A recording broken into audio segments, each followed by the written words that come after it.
Welcome to workshop number 53. We're 53, right, Corey? You know, awesome. these iconic moments. Let's turn this off for a minute. So what did you guys think of that video? That was the Explain series, and that was a video called Cryptocurrency. You guys can find that on Netflix. 14 minutes, change your life, change your perspective. So show that to your mom, show that to your girlfriends, show that to your buddies, show that around at work. Just show them, let them say, hey, there's a great video at home on your Netflix. Just watch that, 14 minutes, change your mind, right? There's some other cool things inside there too that we like. Tonight, we're going to have some special guests. We've got Dave Morrell from the Greater Property Group coming in tonight. And we've also got Ross McDonald, the president of Crypto Culture Magazine, coming tonight, so they're on their way. And we'll have some other guests coming as well. We've got a big thing on our horizon right now. Our blockchain and crypto convention is in our mind every single day. Tonight, if you guys want to get tickets from me, you can pay in cash, crypto, debit, credit. We have a little machine with us and all that. I'd love for you guys to get one, and I'll give you guys all 50% off. So you get that tonight, every time. If we had more people, and we had my cryptocurrency flashcards, which are almost ready, I have all the logos from the top 25 cryptocurrencies in trading right now. I'm going to be giving away tickets. So every Thursday, I'll guess, with the logos, and you guys will guess, and we'll give away some tickets to this. A lot of people are asking me, what happens at this thing, Jan? Why would I come to this? What's the difference between your Thursday and the convention and all this other stuff? Well, lots different. So 16 different presenters are going to be doing this, okay, and talking to you guys from all facets of cryptocurrency, blockchain, and business, okay? We've got legal in there, we've got accounting, we've got mining, we've got all the different topics done by professionals, and they're going to be speaking to you and basically providing a lecture of education. So if you guys like that style of learning, this is a great place to come. If you guys like that, want to bring some co-workers and things with you, another great place to go, okay? Seating is limited. We have a theater, and it holds 150 people in the seats. So we are, trying to obviously fill it, right? And we just want to make sure that you guys get a ticket before it gets sold out. Because what ends up happening with these things is the 2 weeks prior, it just has a mad rush for things. And then we end up pissing people off that waited and all that sort of stuff. So I don't want to do that to anybody. So a little bit about that. But yeah, we're really excited. It's our first one, and we plan to do one every quarter. And so you guys saw the video about Bitcoin there. Bitcoin's birthday is on January 3rd, and that is coming up real fast too. So we're going to have an event and a convention and a bit of a party for the 10-year anniversary of Bitcoin. So for all the people that think Bitcoin is new or just came out, sometimes they're shocked when we tell them it's 10 years old on January 3rd. They're just like, what? Wow, I just heard of this last year, right? Mike, when did you hear about it? 6 years ago, 7 years ago. Boys, welcome. Come on in. So a lot of things happening. We have Alfa Romeo as a sponsor. They're going to take you guys for a test drive in the new technology cars that they make. They're here from Italy. They're new to Canada. So they're going to come down and give everyone a blast. I wanted Tesla to come, but Tesla does not do that anymore for some unknown reason. They risk insurance. I don't know what's going on with them, but they don't do that. So I was hoping they would. I saw them do that in Vegas, so I thought they could come to our convention and blow it up. But yeah, it's exciting times. And we're going to provide food with your tickets, so you get gourmet food all day that you can pick away at, and you guys get Nitro coffee, and we're also bringing in the Bitcoin energy drink. How many people knew that Bitcoin was like a Red Bull already? Did you guys know that? Yeah, there's already a Red Bull Bitcoin. BitcoinEnergy.com. Let's have a look. They have like the lady models handing it out, and they're supposed to come up from Arizona. I believe it's made in Arizona, USA. Website's taking a sec tonight. It's coming. Here we go. There it is. So you've got Bitcoin Energy coming in. We're getting, I don't know, dozen cases of this stuff or whatever, and we'll have that on tap for everyone to enjoy the thing. Even doing the convention, I'll tell you guys something. It's a project. It's pretty neat. Like, I'm bringing together a lot of different things that I don't think people even tried yet and stuff. So I think that's why I'm doing this convention, is to show people new things and create culture and community amongst us all. But yeah, this is it. We're going to have this down there, and you guys will be able to taste that for the first time. It's called Liquid Assets. Right? How cool is that? Hey, Liquid Asset. You're going to like that, man. So Walmart was selling chocolate coins of Bitcoin for $1 a baggie. You know, those little chocolate coins when we were kids, right? So now they're Bitcoins at Walmart, and we saw that somewhere in the news feed. I can't remember where I saw that. So How do you guys feel about cryptocurrency real quick? Let's start with Mike. How do you feel about it right now? Good, bad, everything's okay? What's your opinion? We're going to go around the room. It's the first time I've seen this stable in the last 3 years, to be honest with you. Nice. You're happy then? You're happy with how it's holding out? Me too. Mining, right? I don't really care what it is. Yeah. Mike's a miner. He's doing large-scale mining of all types, and he's big into holding it and mining it. So he's a true guy. We watched a video before he came in, and it was explained, and they took cryptocurrency, broke it up to 14 minutes, and they talked about the mining, and the people like you that volunteered to hold up the whole decentralized system and take in that income from doing that. So everyone was like, holy shit, that's neat. You know what I mean? So we're getting it. But you're happy. Let's go with you guys back there. Trevor and his papa. What do you guys think of the market right now? What do you think of crypto? I think it's still in its infancy. Good word. I was calling it immature to some other people this week. I said crypto's still immature, right? Yeah. Kind of the time to get in, but it's kind of hard when it keeps bouncing like a yo-yo. Absolutely, absolutely. I have a lot of people checking in with me this week to buy Bitcoin, and they were trying to pin down a price. Can you pin that down? Can you pin that down? I need a quote and all that. And I was like, what's going on? And they're doing exactly what you're thinking. They just want to pin it down. And Bitcoin moves how it wants. Have you noticed? So it's an interesting thing. Corey, what about you? What are you thinking of crypto so far right now? I think the markets took a hit lately, but we'll see. We'll see if we can rebound or if we're going to go down to 5,800 or not, USD. People are saying 5,800 USD. Some people told me this week 5,000 USD. I didn't put it up on here and see what we're at right now, but we can. Let's go to, where's a quick one? Actually, we're there, crypto. There we go, 64.90 US right there. So 64.90 on I don't think we'll see it. I think we're going to creep back up. Mike feels it's stable. I think it's stable. When we went through such a weird beginning of the year. Yeah, for crypto, absolutely, absolutely. Look at marijuana stocks, though, guys. Come on. In relation, of course, right? In perspective, you got it. And I think the same as you, though, because I watched it stay around 10,000 Canadian almost all year, even when the things went sideways and wonky and all that sort of stuff. So I don't think we lost too much. But I think the immaturity of the marketplace right now is what we're all engaging inside.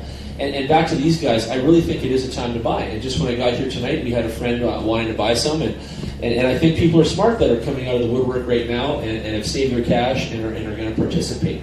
So last year, the market saw the first big wave of society coming in.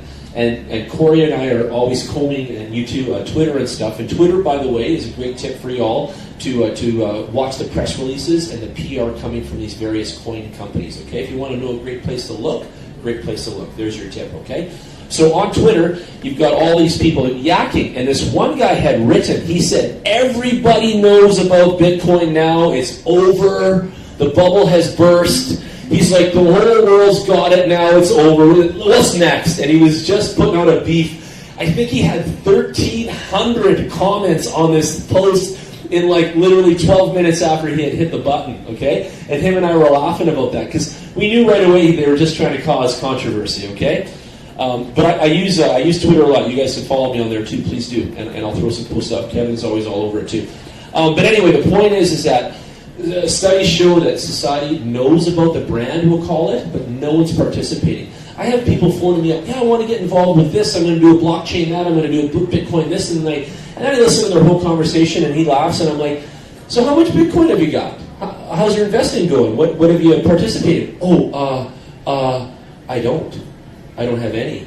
And I'm like, whoa, you're coming off like you have all this going on. Slow down then, why not? And then they're like, well, no one's shown me what to do yet, or I don't quite understand it. And I'm like, how are you going to sell it or do whatever it is that you want to do, a business, if you don't know about it, right? So please, if you're new to and you don't have any Bitcoin, talk to me, because we'll get you some. You want to get immersed, you want to track it, you want to have some in your wallet, you want to get the software in your phone, you want to participate. It doesn't take much, does it, Kev?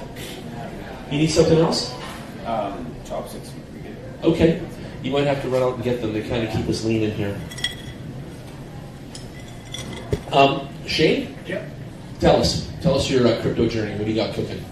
I think it's a long-term story, like you guys have been saying. You're going to see volatility, but that's just what anything new, and as it becomes more and more accepted, it'll become more stable, but I think we'll see a lot of volatility for the next, year, 2, 3, whatever it takes before, as you say, it's in everyone's wallet. You got it. Do you have some by yourself? Yep, Or you got some? Okay, cool.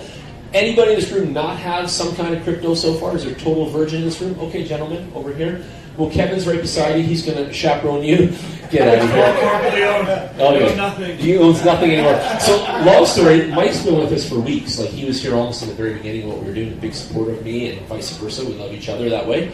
And he brought in his first, it was a Trezor wallet, and it had 100K of Bitcoin on it, and he was like the first big baller in the room. And I remember handing that out, and we were worried that someone would steal it. Remember, you're like, make sure, Jan, where is that? He's looking around, right? And we had an eye out because people, we trust everybody. We're just joking, right? But yeah, he was the first guy that actually had a sizable amount of, real Bitcoin on a Trezor wallet. And we're just like, like this is cool, right?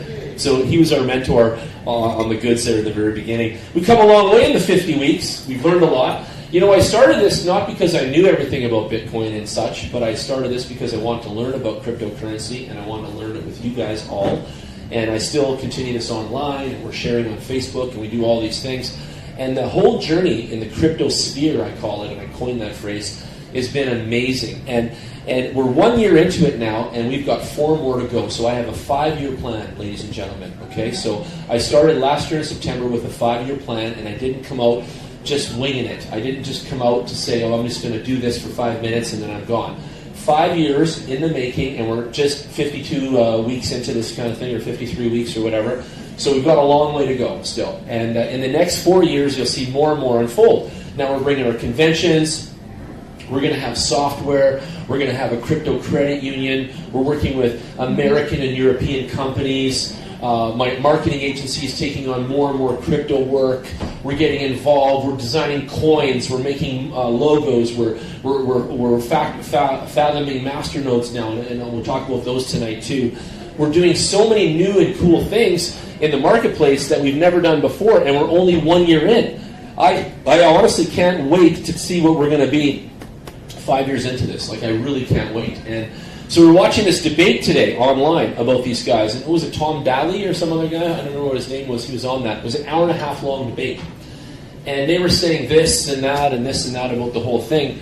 But one of their things is that Bitcoin has no value. Bitcoin is just a file, a digital file that we've made or whatever. And then the other guy was hammering them back on, we've got something here. We've got something that people believe in, and it's real and all that. So how many people don't believe that Bitcoin is real and here to stay? Does anyone think it's not? Okay, good. Everyone's on the same page. It's definitely here to stay. And that video is on YouTube, and it's called that too, is Bitcoin is here to stay. So check that out. Hour and a half, right? Let's go back to the room. Your name? Taylor. Taylor, tell us your crypto story real quick. What's your deal? So basically, I first went to one of your meetups in, I think, late November. Okay, so we were probably on like 20 or something like that then? Yeah. And it 15? gave me a pretty good intro before, just on like the basic things. And I was pretty obsessed with security. Okay. So I'd already purchased the Trezor and stuff. That's what I was using. But I only bought a couple Bitcoins initially. Okay. What'd you pay for them? Do you remember what you paid for the Bitcoins? It was $1,250 a piece. $1,250 each. Awesome. Good boy. Good man. Yeah, but your meetup actually kind of gave me the stomach I think I needed to hold on, because I kept coming as that incremental parabolic breakout was happening. You saw that right in front of your eyes. Biting my nails, and like you kept saying, like, hold on, guys, hold on. And I did, and it turned out to be one of the most influential investment decisions I've made. Awesome story. Awesome story. It was incredible, and I washed it all out right at about 20,000. Cameraman. Walked away, right? I haven't spent any on it since, because I'm a little... I gotta congratulate this guy. You haven't touched it still? You still got the 2? No, I sold it. Okay. All of it. But you sold it at the high point? Yeah. What'd you sell it for? Do you remember? Just a rough number? 19,000. You bought it at $1,250. You sold it at 19,000. Changed your life. The first time you invested in something and actually made some real gravy, right? Yeah, it was incredible. Man. Amazing story. A lot sooner. Like, I was thinking at 5,000. But where did you sell it back to? Who bought your Bitcoin? Did you sell it to Quadriga? Yeah. Yeah, everyone did that too. Good. Yeah, that's good. That's good. I love it. So now, what are you holding, and what's your status today? I have a little bit of Litecoin that I've been trying to learn how to day trade. Okay, using Litecoin as your source capital for day trading? Yeah, pretty much. Small amounts, very cautious. I'm Yeah. not really a huge risk taker usually. Okay. But other than that, If you'd like to learn some ninja moves on day trading, you can come for a 1 hour, 2 hour course with us, one-on-one. yeah, no. I'll show you BitShark's Binance. I'll show you how to fish. We sit there by the pond and we fish, just like a little fisherman. And I'll show you where we sit and where we throw the rod in, and I'll show you where the fish are biting, and I can only show you up to there. And then the rest is up to you. You've got to sit there the rest of the time and understand your own mindset, and then do the rest of the plays. You with me? Yeah, but I'll show you, like I just explained, where to sit by the pond, what hook to use, what fishing rod to take out of the truck, right? At what time? That kind of stuff. I can show you all that. Yeah, that'd be If awesome. that helps. Yeah, and just going through, like, as far as Bitcoin goes, my whole opinion on it, like, I just think it's going through another one of these, like, famous cycles of... Yes, it is. Breakout, parabolic moves, major volatility. What if I told you guys right now, okay, what is it at? We just said 6,500 US. What if I told you guys right now it may hit 50,000 by Christmas US? Mike back there knows that that's totally possible. He doesn't think I'm full of shit, but he doesn't know, just like I don't know if it's true yet, but he doesn't think it's preposterous. He doesn't at all, because he saw what happened last year. He's been holding it for a long time. So what do you think of that right now? 6,500 US, and we could hit 50K by Christmas again.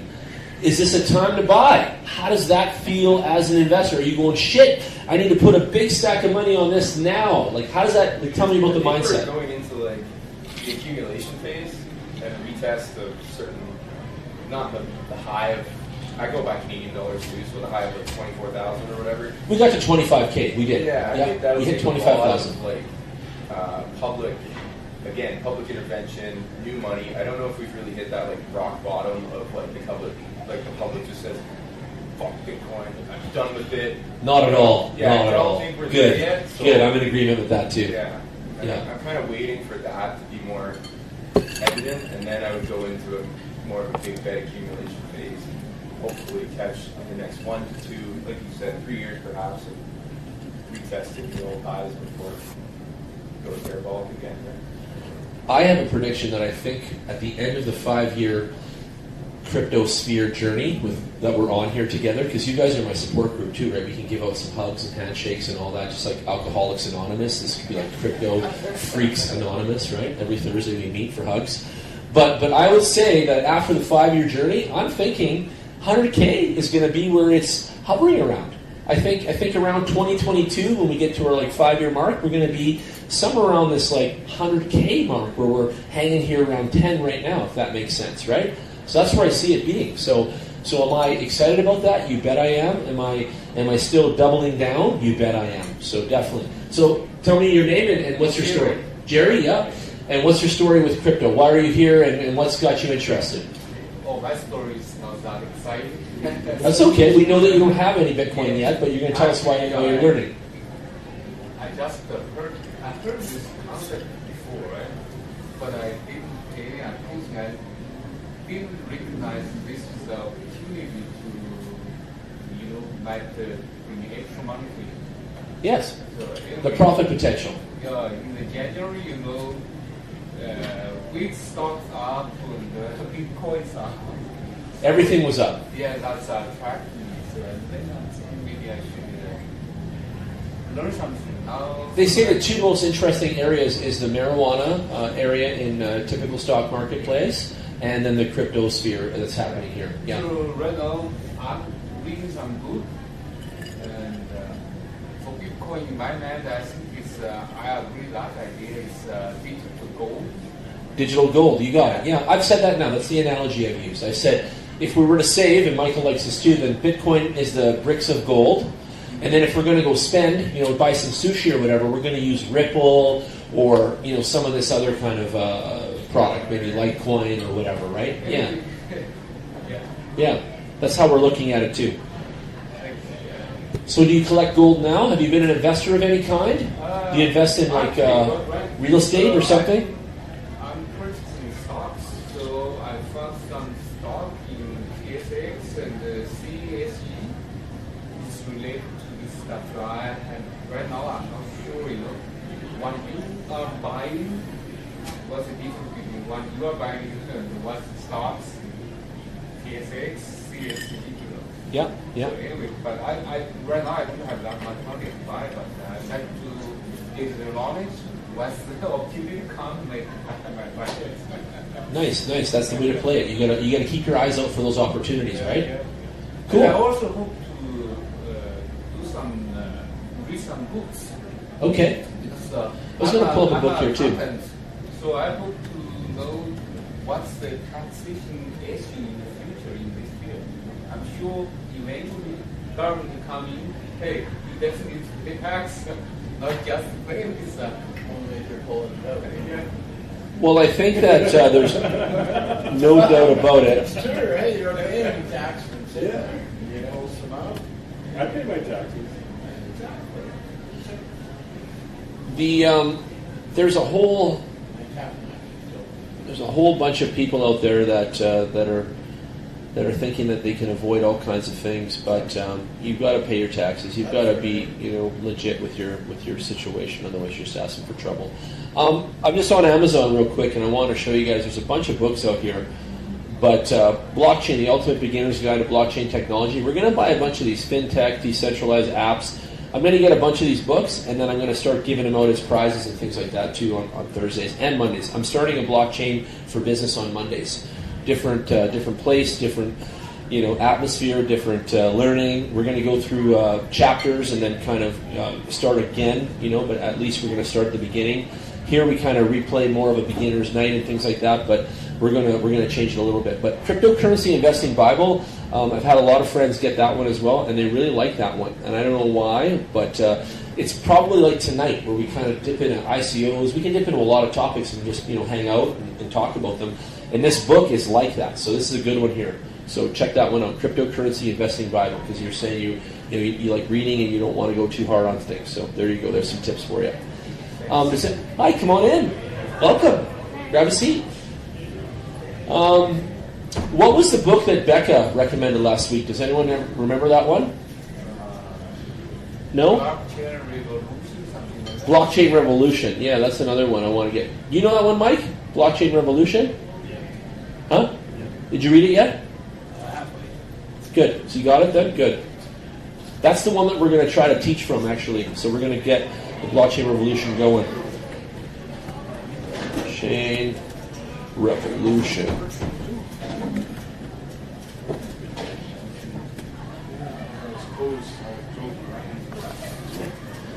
What's your name? I'm Michelle. I'm Jan. You can even come sit up here or anywhere else. We're just going through some things. We were into some other stuff a minute ago, and we showed a video and things like that. But this is the other book that it's been highly recommended by the community. It's called Blockchain Revolution: How the Technology Behind Bitcoin is Changing Money, Business, and the World. And this is a really good one. So I'm buying like 25 copies of this one. Dan Tapscott writes it, so I'm Don, and I'm going to get this one for everybody. You guys will be able to buy that here on Thursdays for me. So, Kevin, let's go back to you for a moment. Let's talk to you and see what your journey is all about right now. Go ahead. Well, I think it's like everyone, it's at the beginning still. Okay. Lots of Well, when did you start getting serious with investing in crypto and working with it and stuff? When was your turning point? beginning of December. Yeah, December, right around there. Yeah. Exactly. Did some of your currencies that you purchased then take a big jump? Absolutely. Okay, good. Bought Litecoin for like $75. Nice. Yeah. Talk about the mindset. Like when you did this investing, and then all of a sudden you saw that uplift right away. What was that telling you? How did you feel then? How was your attitude of such? Well, of course, it's very encouraging when you first start. Encouraging. Yeah, good points. Just like you. Yeah. The gains for sure, and just through being in the group and talking to you and Alex, right? Yep. Well, here, The gains have been there for some of us, and then they've dropped off, obviously. well, be smart about it too. Take some back. Yeah. Take half of it, sell it back. You're making 300%. invested elsewhere. Do you know what I noticed? That something that it's really neat to say is that every single one of us does money differently. We do percentages differently. We target it. We spend it. We save it. We bring it back to something. Like we're so weird with our own money. Like it's really interesting the moves that we make. How would you feel about buying like a guide or something about moves on money? Like I still haven't seen that yet. Where people tell you this is a percentage to do this and that and all these things. Hi guys, come on in. Welcome Ross. Hey Dave. How are you? Good to see you, man. Came from being within the group, right? And what Yeah. you've got, what we're looking at that particular night in the group, hey, have a look at this. Oh my God, wow. It was this, it's down to this. They got big news coming tomorrow, next week, whatever, right? Exactly. Lots of that. Tons. Tons. So how many people watch the crypto news? Put up your hand. Anybody watch crypto news? I know Ross does. Does the crypto news influence you guys at all? Is this changing your mind? Is someone buying something because of the news? Anyone buying because of the news specifically? Okay, interesting. Okay, good to know. See, I'm really asking this. I want to know where your head's at. That's cool to say that. Be honest. Seeing positive things, that gives me a vibe that people are rushing in, making emotional decisions. And Yeah. that's when I get scared. Okay. When people are greedy, I get scared. And when they're Opposite, you're scared, good? I'm greedy. I get it. You flip on the flip. Yeah, Nice. Well, a lot of people, they buy high and sell low, but the game is to buy low and sell high. It takes a tough stomach to buy something that's losing power. Yeah. Yeah, it does. It really does. Love it. Okay, are you ready to talk? Sure. Tell us about you. Tell us your journey. I'm Corey. Corey used to come hang out with us earlier when we were at the other location too. Yeah. Shanks. So I'm a Programmer. I'm a software developer, and I used to trade forex. And I actually first heard of Bitcoin within a year when it was invented, because I'm a software developer and I follow geek news and stuff. And I actually downloaded the wallet and the miner, which was all one package back then. And I tried mining back within months of when it was invented. And my little computer mined all weekend long, word away, word away. You didn't get a single Bitcoin out of it, so I gave up. I wish I hadn't, but... And so I kept an eye on it over the years, and I had to leave my job about 6 months ago now, and decided to get back into crypto because the exchanges are really advanced now. And, so I'm programming, and actually lately I've been manually trading, finding some success doing scalping and day trading of all things. I swore I'd never do that again after I was doing it in Forex, but I found some good techniques. So in the past few weeks I've been making some good profits just scalping and day trading. Awesome. Good for you. Yeah, so... What do you consider good profits? Just not to tell us money you've made, but just percentage-wise. I love percentages. Are you out to make 15% a day, 20% a day? Like, how do you think about it? I'm happy if I can make a % a day. How much? A % a day. One? Yeah, I can make a Okay. doing that. He's happy with 1% a day. Is anyone else? Yeah. I'm just asking. I'm asking just for fun here. Yeah? Cool. Because I can make a living doing that. So, You can't. It compounds, doesn't it? Yeah. So 1 plus the next one plus the next one. It's not so small if you start to add it up. So Nice. Like your little stash. Yeah. So Good. I'm hoping I can. I hope my system keeps working and I can keep building it. But and I'm thinking about writing some software to automate it. Improve the system. If you want a job, there you go. All right. There you go. See. And yeah, I'm cooped up at home all the time watching the markets. I catch the jumps, and I'm pretty good at it. So I had to get out of the house. So I'm here. I find a lot of us are on the computer way too much. Yeah. And we all need a little bit of balance in life. And so if you're feeling like that and you need that, what Corey and I work together a lot all day. We'll just take a break and we just go walk. We'll go walk out there and go do some stuff. Just leave the desk. Just go stand over there, talk, constantly just trying to stand up and get away from this thing because it's got so much draw now. And same with the phones. Like there's articles now. I've been noticing them. I've been noticing them on Facebook that we're saying that we're living in a phone world now and no one's talking. Everyone's out at dinner and they're all on their phone. And it's true. We went out for Italian the other night and this couple was across from one another with the phone, and the guy just had the phone there, and he was just eating the spaghetti and looking at the phone and reading the phone, and his girlfriend's right in front of him and never even looked at her once, poor girl. And then she's just like back in her phone because she's, alone at the table. And we've got to stop being lonely. This is why I started this to begin with, is so that we could give each other hugs. This is Crypto's Anonymous, right? So everyone in here has got to be addicted to crypto. They wouldn't even show up, or at least have a passion for it or love it. So it's one of those things. Exactly. Go ahead. So I thank you for the card. I am very interested in networking and partnering with friends. If anyone has ideas for software, I'd love to chat about it. If anyone else does day trading, I'd love to chat because I can't meet anyone in Calgary who does day trading. You have a trading team I can introduce you to. I would love to meet them. Yeah. I think he's actually met a couple of them, maybe from Shanks before, because he has, but you're just not active. Yeah, he's not active. We got to get this guy active, okay? This is that company that you guys spoke to today on the Zoom. Young lady, tell us your story. Tell us all about your crypto journey for a minute, okay? Tell us your name again. Michelle. And tell us about you and Bitcoin or crypto at all. Tell us about that. So I've been involved for about a year, and I have quite a bit invested in cryptocurrencies. Do you use it as a savings mechanism, so you kind of take some paycheck money and then stash it in there so you don't spend it? That idea, let it grow? I have a lot of money invested in crypto. But I've kind of evolved from making money. It's a more of a long-term play for me. We have a 5-year plan going on here now. Yeah. And I'm more interested in the infrastructure. Cool. Because for me, you can just get caught up in the day-to-day, all the news, everything you look at. I don't watch news up, myself. It's going down. It's Ross's job. Right? It can drive you crazy. So for me, kind of looking at the markets and the American economy and everything going on, I think that we're really in store for a collapse. Some kind of collapse, yeah. Yeah. Does that have you worried at all? It does, big time. Okay, interesting. So what I'm interested in is infrastructure. Because if we have infrastructure, then crypto can continue to move.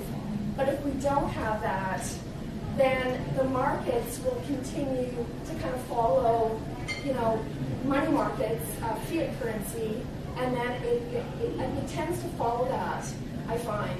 It does. Yeah. I always find it weird why Bitcoin is, obviously, but it's put against the US dollar. Like, why did they do it against the euro dollar or something else? But it's just kind of weird. And why, if it's a cryptocurrency, do we have to value it against the dollar? Like, what are we doing? Like, why did that happen? It's just weird. Well, you look at emerging markets, and you look at South Africa, and you look at Venezuela and Turkey, and they're all starting to move away from the American dollar because they're bankrupt.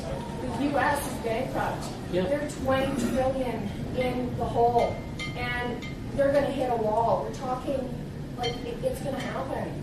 And when it does, it is going to be monumental. So when the infrastructure's there, and you can, take the C train with Bitcoin, you can buy food with it. That's what I want to start seeing more of. They have it in Europe, like many places in Denmark and things like that. You've been there too. Yeah. You can just go get coffee and everything with your phone, and you're just tapping crypto if you want. And South Korea, and they're hyper connected. Yeah, I'm going to show you a website just for fun here, but they're Calgary-based, and you can get your Visa card from these guys if you want. It's called BitVo, and they're coming to our convention, and they'll be speaking there and stuff like that. The CEO, Pam, is her name. She's really lovely. Her name's Pam. She runs this company. And this is the modern Canadian version of what you're asking for. So you can actually connect, is it coming up? Yeah, you can connect BitVo to your bank account legitimately, and then you can transfer funds over into crypto. And then you can run the credit card, and you can pay for sushi tonight with the card. So it's there for you. There's the Visa. And this is Calgary-based. They used to own the DC banking machines that we all saw in the malls and 7-Elevens and stuff. It was DC Bank, orange logo. And now they own this company called BitVo. So you can sign up and you can get your your card going. You can pay for sushi tonight. You can even buy me a tequila if you want. See, and you can pay with Bitcoin. But yeah, I agree with you. Like some of what you're saying is the big fear of the systems, and I get that. And then some of what you're saying is some of your own fears and things. And then you've also saved into crypto as a mechanism to avoid some of that. It is the future, and right? It's exciting. Yeah. Like I'm so into it. My husband's ready to divorce me because I'm so into Welcome it. to Crypto Addictions Anonymous. Come give me a hug if you need one. Hopefully he's not watching my thing, gets all jealous. But you know, we've got some papers here too for you, and we've got courses. So listen to this. At our studio, you can book a 1 hour, 2 hour, whatever you want, half day even with Jan or Corey and some of other guys here, and we'll help you. Like we'll show you some of the moves that we do. We call them ninja moves just for fun, but we know pretty much all of the softwares. We know how to take advantage of them to some degree, all of them, okay? And then what we don't know, we'll help you find out, and you know those kinds of things. But if you need any help or you just want to try some things, talk to us, because that's why we started this. So this is 53 in a row that we've done this Thursdays. So you have a place to come now every week. Any one of us, and there's some other ladies that come too. Becca's here usually in a bunch. So you guys, we can all rap about Bitcoin after I'm done, gabbing and stuff. But that's how we do it. So welcome. You found the right place for you tonight. So we got a special guest here, Dave. Are we good now? We good? Can we move on? Yes? Yeah, sorry, I was just scratching my head. No, I'm just asking you too. I'm asking you too. Thank you for coming, Michelle. So Dave's special tonight. Tell us your story. Tell us you and crypto and what your passions about it are and just any of that stuff. Tell us about you. I'm new to this. This is new for me.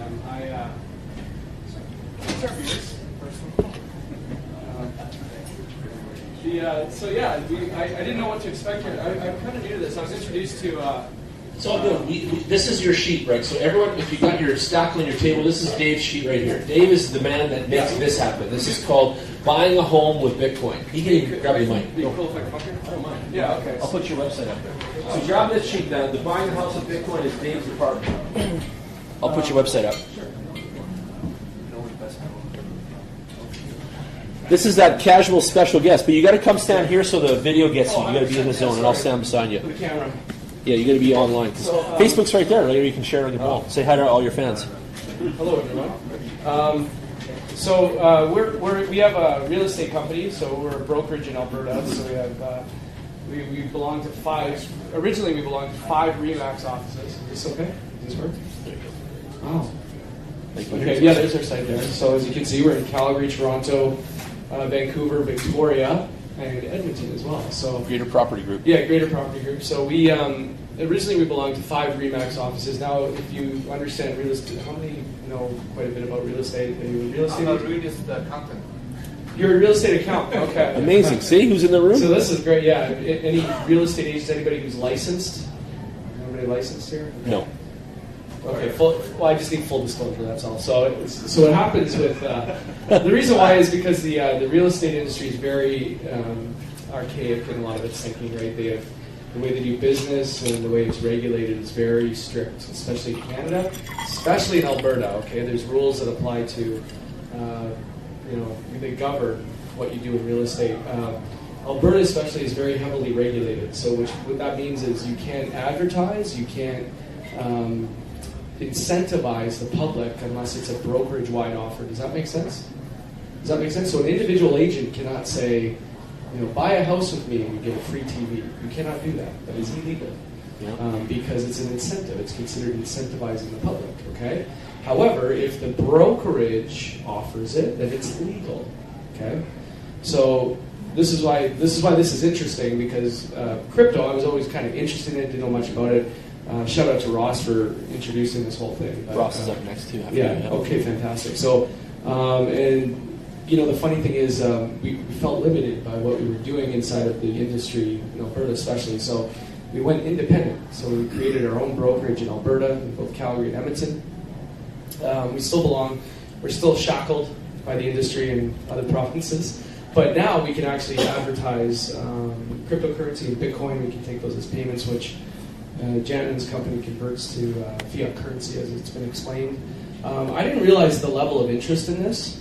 We really, really want to buy some houses with Bitcoin, take some deposits. We're actively looking for this, and we're trying to make it happen. That's kind of thought process around this. So if you have somebody that wants to buy a house using cryptocurrency. Of course, we're into that as well too. If you have a client that's buying or selling a house, send them our way, and we will be more than happy to send $1,000 in Bitcoin, Canadian Bitcoin, to you. We would do that. Anybody in this room tonight, if you have a client you want to send over, and they buy or sell a house with us, we'll send you $1,000 Canadian, Kirk market rates. Yeah, go ahead. Just a question for you on that. So Jan touched on pegging down a price. How do you do that? Will you guarantee a point of sale price of Bitcoin? No. Yeah, I don't think so. For a house though, because what if it takes a day to receive a payment? Or Yeah, so interestingly, Jan handed me that white paper there from that company in the UK. Yeah. Very interesting stuff, mind-blowing stuff, really, really cool stuff. So we talked to them on Monday. I can put their website up. What is it, Ross? iPro 8? Hip-Property. Hip.property. This stuff. I don't know if you guys. I don't know if anybody here has seen this. Not yet. What they're doing or what the theory is, but we'll show more of the convention. Yeah, so they're getting closer to doing their first transaction here. I would play the video. That'll kind of put it in a nutshell. We showed this actually yesterday at our meeting in Edmonton, but they're getting closer to the first transaction. But the whole thing is everything is regulated, right? Everything has to be well within the rules, right? So what they're doing is they're navigating through that right now, what the process looks like, the laws associated with moving money around the way that they're suggesting.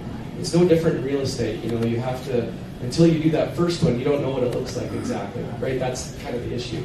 Once we do that first, second, third, then we know what it looks like, right? But the whole idea is to get the first couple under your belt. But that's what they're doing, is they're hitting the wall, right? Because they have all these. So Ross, this is still available as an investment, is it not? Mm-hmm. Is it an ICO or that kind of idea right now, or what is it?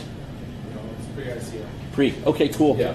Let's run the video real quick. Yeah, 100%. HIP is a next-generation property finance platform, enabling a new level of financial freedom for buyers, owners, and investors. HIP delivers solutions that allow property owners and investors to leverage the liquidity currently locked up in real estate. HIP rethinks the way that real estate assets are bought, sold, collateralized, and interacted with. HIP will make property wealth more accessible by turning real estate equity and debt into tradable assets. For this, HIP has a unique FCA license to operate within the UK. We have coined the phrase property banking, meaning that if you own a building, you can create a property bank account with HIP. This allows you to access the equity as well as the debt in your building, creating financial freedom, as users are able to fractionally sell their equity or fractionally increase their debt. For owners, this means you simply log on and instruct the platform to sell 10% of your building, releasing equity, or fractionally increase your debt. Your request is then made live on our trading exchange and becomes a commodity, allowing investors to buy those fractions and participate in the economic benefits of your assets, debt, and equity. Investors are given the opportunity to participate in portfolio or product acquisitions, as opposed to investing in single properties, giving them the ability to invest regionally or on a preferential basis, offering flexibility to the investor and spreading risk. This is known as uncorrelated investment. How big is the opportunity? It's enormous. The global real estate market is valued at $228 trillion, the UK market alone being valued at around $6 trillion, and will be HIP's initial rollout territory.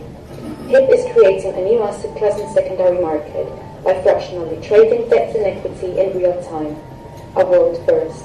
Our initial focus will be residential. Over time, we will target the commercial, buy-to-let, refinancing, bridging loans, and mezzanine financing sectors, and will work our way across these sectors to provide a multitude of services. With HIP, first-time buyers will be able to purchase the percentage of the home they can afford, as opposed to the whole asset. Existing homeowners can now realize equity as cash without moving, all in real time. Buy-to-let landlords can offset their portfolio and the returns that the portfolio gives to other people, enabling them to release cash but maintain ownership. So, as you apply the core principles of our technology to different verticals, you get different results. You solve different problems. It's a huge industry. Potentially, we can create significant change in the trading of debt and equity globally. We're owner-driven. and will provide a new level of financial freedom to the way property owners operate. Welcome to HIP. Yeah, so did you guys get that? You guys get what they're doing? Kind of. You might need to watch it a couple times. You're using your house as the cash flow, right? Yeah. And it's live. And it looks like you can move that cash in and out and create a debt and equity situation because all of your money is now alive rather than caught up in a giant loan and debt. Exactly. So everything's liquid. The loan, like the debt. It's an incredible idea. So They're trying to pull salt. Is that what they're trying to do? Are they trying to do a salt project? I don't know, but It's separate from that. Right? it's similar to that idea that you're thinking. The Yeah. ERC 20? guys. I don't know. We'll find out. We'll find out. Stay on the website. I should come more often, Jen. Numbers. We already got the hip in 3 minutes. So they're not really using the technology. They're just trying to say you can take a loan, cash equity out of your house. And use it. It's fractionalized ownership, tokenized assets for property. There's your sentence. So you know fractional, I know you know that, and then tokenized, I know you know that. So you're using the token to be the asset base for everything. What guarantees you go back on your property? The real estate goes against the token. But if you lend against it, though. I don't know yet, but I know what you're thinking too. I know what you're thinking. I put all my properties on it. That's I know, me too. That's what I was thinking. I mean, like, I can get something and they're going to put a token that could be voided anyways. So the owner is going to pay off his own mortgage and tokenize. He's going to do his own. And fractionalize it out to people that want to take a portion of that. Yeah, so that'll be the first transaction. It's super interesting stuff because talk about disruptive, right? I think that's what that is. They've got a great roadmap. It's a great website. The team looks legit. There's none of these fake ass people in here. It's They're actually 100%. really good. We were on a webinar with them, like dude. Yeah, 100% legit. Like we asked them all the questions, and I'm sure good. you'll see I that. love it. No, I can tell just by the website. website, just what I'm looking at here. Yeah, for us, it's like kind of like what our forte is at the Greater Property Group is we're quite a bit outside the box, right? Like, it's a cliche term, but we, disruptive was a term we used years ago, and we actually heard about tokenized or fractional ownership. Fractional ownership. About a year ago, we heard about it, and it sounded really interesting. I didn't know much. I still don't know a lot about this. I mean, we're still trying to. Wrap our heads around this, but we're all in now. We think this is fantastic. The nice thing is we keep. We're showing. We don't want to see those other logos. That's the logo you want to see there. But so if you click, it toggles between the cities. Southern Toronto. We look like this. That's why this is so interesting. That's why I was really intrigued to come here and talk to you guys. I think it's really cool what Jan and Ross are doing with all this stuff. I think this is fantastic. This is really cool. You guys have a really good community here, so looking forward to getting to know you guys a little bit better. But that's what we do, man. We we look at what everybody's doing. We try and find a different way to do it on purpose, right? Stand out from different because there's nothing that makes you different from the agent next to you unless you're doing something like this. So what kind of regulations? I don't know. Yeah. I don't know. We'll find out when we do it. Regulations again. That's the beauty of what Jan does, right? Is he flips it, right? Is that a dumbed down version of saying he flips it? So today I had a meeting with a lawyer's office, and I was saying I really want to do this, right? And they're kind of confused by it. They're like, well, we can't do Bitcoin. You see that the wheels turning. I said, no, don't worry about it. You have someone that takes it, converts it, gives you a check, I guess. That's how it works. We have to exchange it first. So we Exchange take the it, crypto back into fiat, and then we make the purchase happen. So if everyone in this room is confused how the real estate would work, let's say Michelle had $250,000 and wanted to buy the apartment from Dave right now that he has for sale on his website. We could make that transaction totally happen. You could take the $250, send it to our office. We'll convert that to fiat. We'll have that fiat currency sent over to Dave's lawyer or the lawyer in choice, and then they take care of the purchase. The real estate deal goes through. You're a happy camper because you paid for it with your crypto profits. Let's just say that you were an avid day trader for the last 52 weeks, okay? And you amassed $250,000 worth of profit. That is not weird. That is totally doable. And you could have amassed that kind of clean profit money off your work for the last 52 weeks. And you're like, hey, I'm buying myself an investment real estate. I'm buying myself a brand new apartment. And bam, you can make that decision today. You could buy yourself a car if you want. The problem is that the retail locations or the show home locations or the Jamin Homes is not thinking like this. They haven't got up to speed yet. We're all early adopters. We're in an immature crypto marketplace, if you will, right? So they haven't got there yet. But we are there now. And you are there now, just assuming, okay? So why should you be limited to make that purchase in society if you have the funds to do so? And that's what we've created. We've created the conduit, the middleman, the valve, you know what I mean, to be able to facilitate that. Yeah. And we watched the big lecture today. It was an hour and a half long, and they said that entities like us that are facilitating things or providing secure ways to do such or proper or education, all the things that we're involved in, is the wave of the future because the systems of crypto are so quirky, and there's a lot of things going this way and that way with them and such. So having people like us that actually offer a business to hold you up and support you is huge. And then it offers a turbo to their engine. They're an engine. They're ripping right across Canada with real estate, and then we add the turbo of crypto to them, and now they're more powerful, and that's really cool too, right? Yeah, and go ahead. Go. So I went down this path maybe 8 months ago, and we've knocked on numerous doors, and not one legal team in the country of Canada would accept and sell currency fiat money. Sorry, what do you do? What do you do? A minor on a large scale. Okay. But we went through. That's why we went that route. We went back, and we had that support now. Yeah. And we had sales set up. We were going to open one legal team in their account. They accept the sale of fiat currency from crypto. Who would do it, hey? I'm asking you because did you find one? Well, again, in theory, it should be no problem. If you have a sober buyer and a sober seller that say, we'll accept this, and Jan converts it to actual... Is there a bank that won't accept it, right? That's the But it's just a bank draft. Yeah, the bank won't accept where the funds are coming from because it's affiliated. They've Right. done it in Vancouver and Toronto. Well, Have they not done it? Sort of. They've, yeah. Well, no.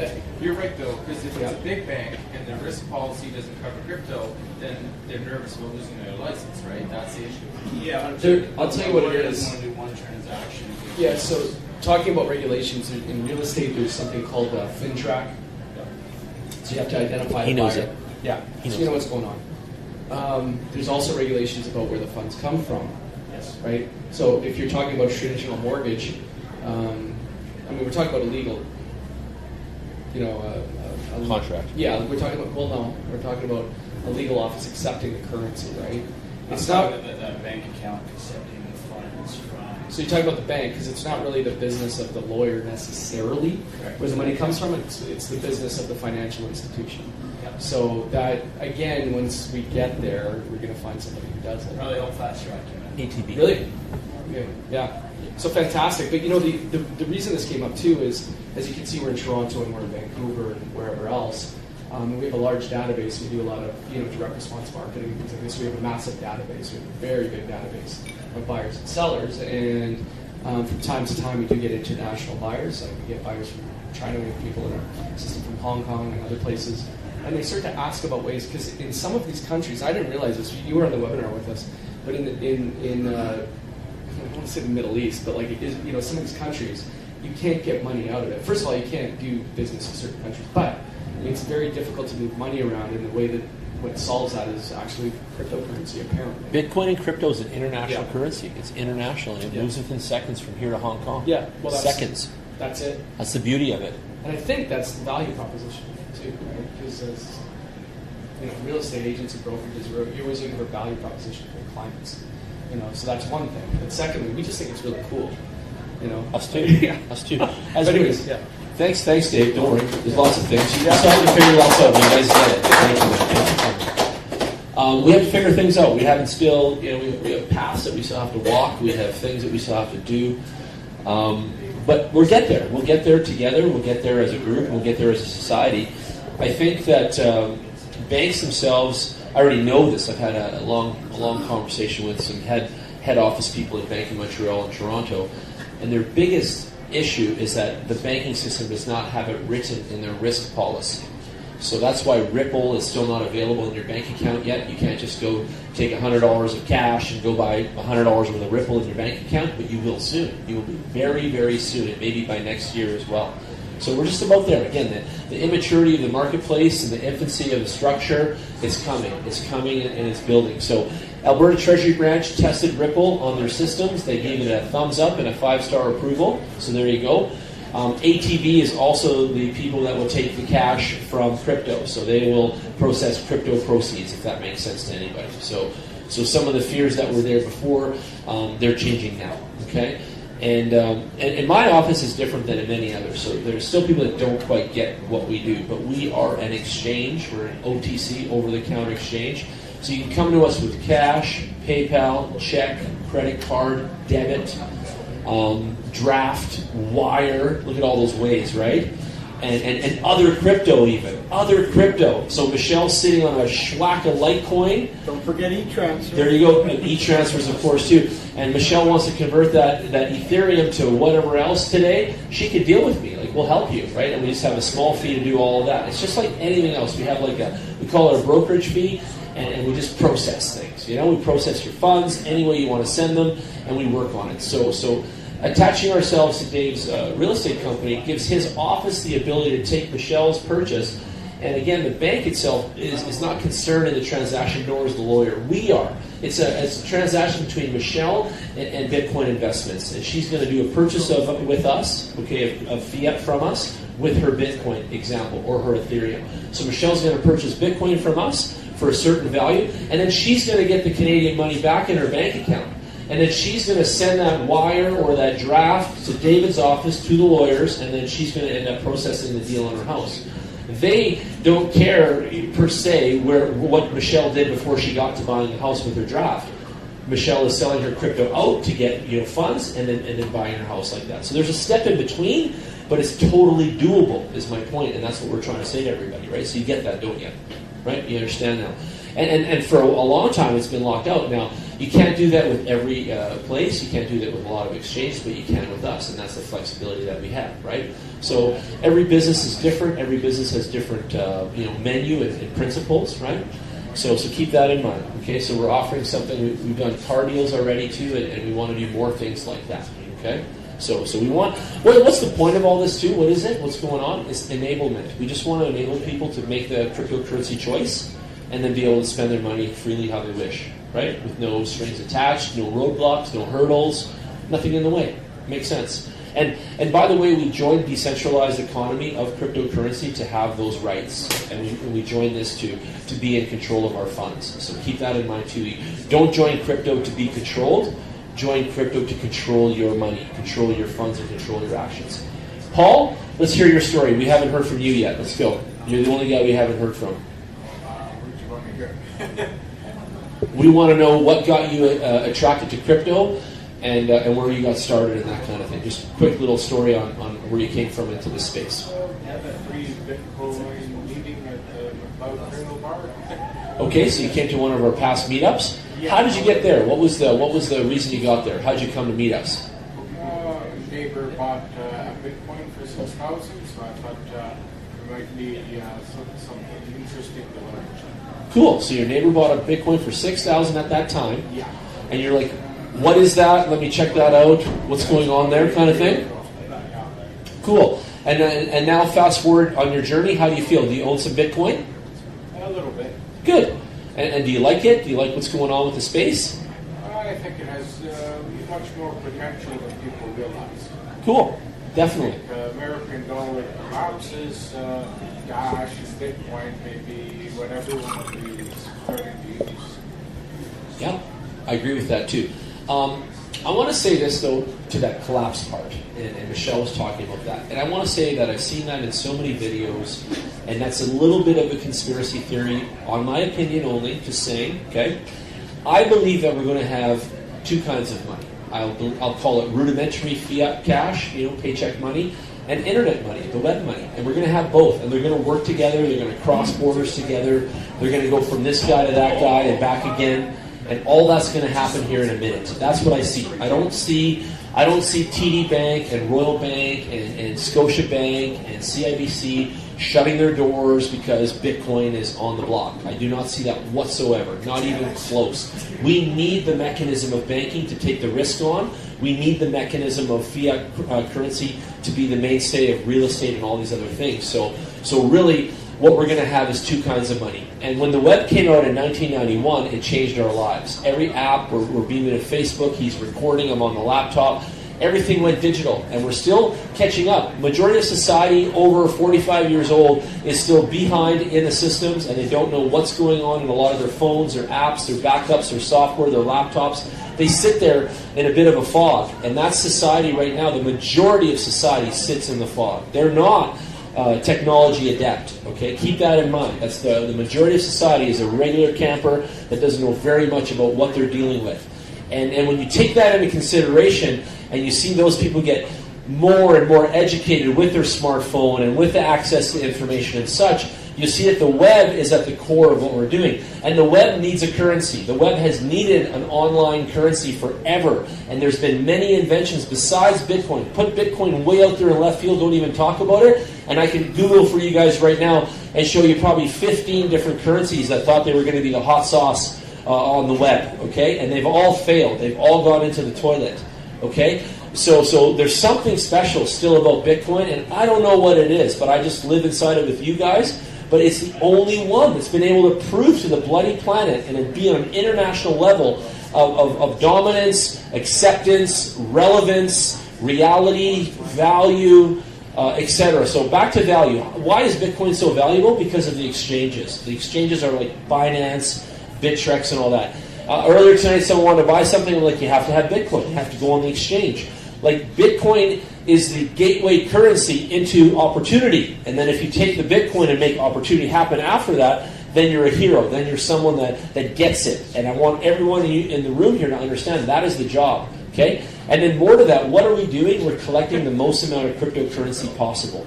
All of you should be focusing on cryptocurrency collection. Collecting coins, stacking them, saving them, certain kinds, certain projects, believing in this, believing in that. I don't know how you're going to do it. You have your own recipe.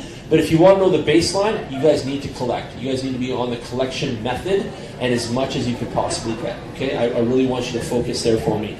And what kind of coins can you collect? Well, I would say start with the top 25 on the Bitcoin market cap. Top 25 coins are definitely the ones that you want to be involved in. Okay, things like Stellar and EOS and Ripple are really killer coins. Cardano is such a good deal right now at 6 cents. What are your top 5 coins that you own? Oh, I own more than 5, but top 5. Okay. So as a person, I split my portfolio in a style. And it's called 80-20, and I hold 80% in Bitcoin because I'm a Bitcoin maximalist, and you can look that up, and I'm very strong on it, bully on it. And then 20% in the top 15 altcoins. So sometimes I'll juggle them around a little bit, but for the most part, I'm constantly holding the top 15 altcoins and 20% of my portfolio, and I'm holding Bitcoin in the other 80%. Make sense? Yeah. And I could flip it. I know some people that hold 80% in the altcoins and then 20% in Bitcoin. And I don't agree with that. I think that's still too volatile in a risky portfolio as it is, right? Because it is risky. I will lie to anyone ever in this room. I've said it since the beginning. This is a risky business. Go ahead. Sorry, I have a simple question. So go ahead. If it's easier for you to let me know, let's say if I want to buy that Cardano. Yes. So how can I do that? Perfect question. Absolutely. First of all, you're going to come see me, okay? Make an appointment for a cryptocurrency purchase. It takes 15 minutes, okay? You're going to come to my office. You're going to bring your method of payment and your budget. So let's say you buy $2,000 worth of Cardano. So you go to my website, you make an appointment with us, you come down to the office here in Inglewood, and we'll sit down for 15 minutes. We'll take your cash or your check. We'll process that into Bitcoin. Then we'll put the Bitcoin into the exchange account that we set up on your phone or wherever you come with it. You bring your devices, your laptop. Set you up an account. Move those funds into that account. Make the purchase of Cardano. Download the wallet for Cardano to your laptop so you have it. Explain all that stuff to you. And then have all the coins in your wallet in about 15-20 minutes. Make sense? So it's a process. There's probably 5 steps to it. I'll show you all of them. Once I show you once, you'll know forever. Does that make sense? So you have an ability through me. Let me explain that to everyone in this room and all the videos and so on. Any type of cryptocurrency that you would like to own, you come talk to me and I will set you up properly the first time. You only need me for the first time. I teach you everything the first go, and after that, you're on your way. Okay? So make an appointment. Let's get you Cardano tomorrow. To be very honest with you, I'm selling a pile tomorrow, and at 6 cents right now, it is a very, very good deal on that coin. Yeah, it's an amazing deal right now. Yeah. So back to this. How many people own Dash? Anybody? Awesome, me too. Yeah, we got a lot of that stuff cooking. Anybody have Tron? Tron is at 1 cent right now. That's amazing. Anybody?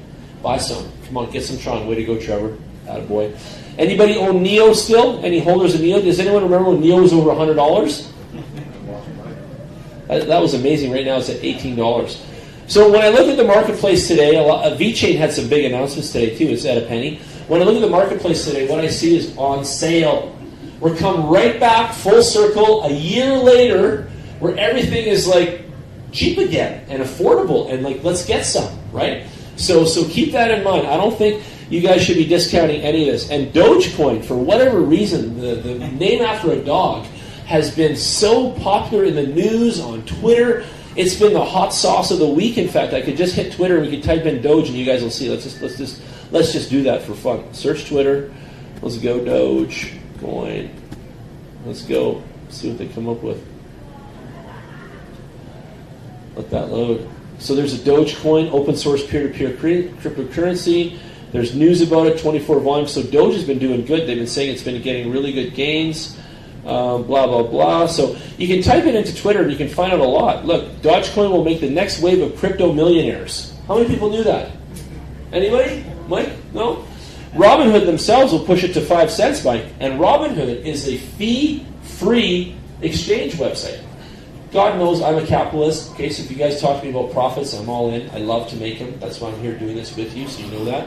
When I see free, and I see no fee, and I see no profit, I worry. I worry not for me, because I don't give a shit, but I worry for them, because Robinhood is going to be out of business in about 12 months. Okay, they're not going to sustain. Crypto's already small, and then they're doing it with no fees of any kind.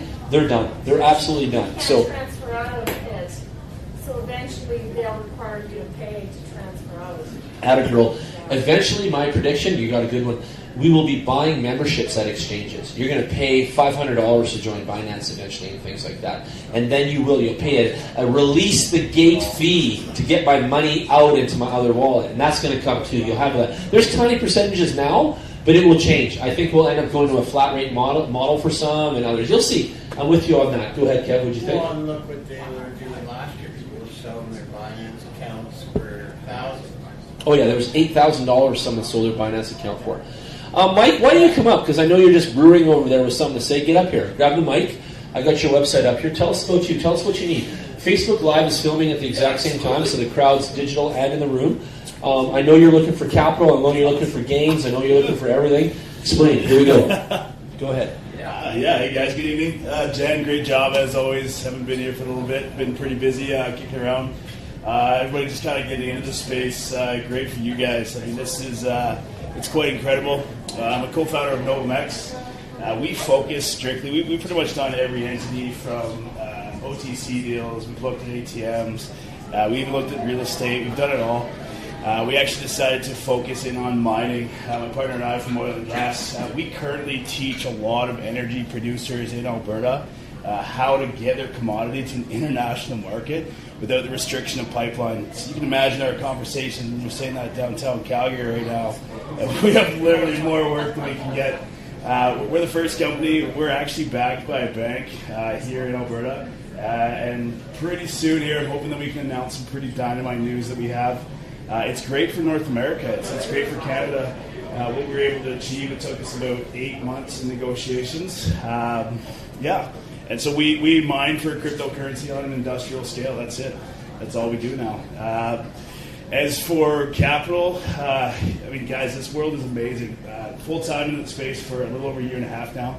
Heading to Greece tomorrow for a capital investor meeting. Then to Georgia, Tbilisi for the digital annual mining summit.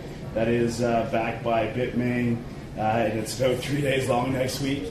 And then over to India to be with our software team, which I want to talk to you because you're a lot closer than India and on the right time zone.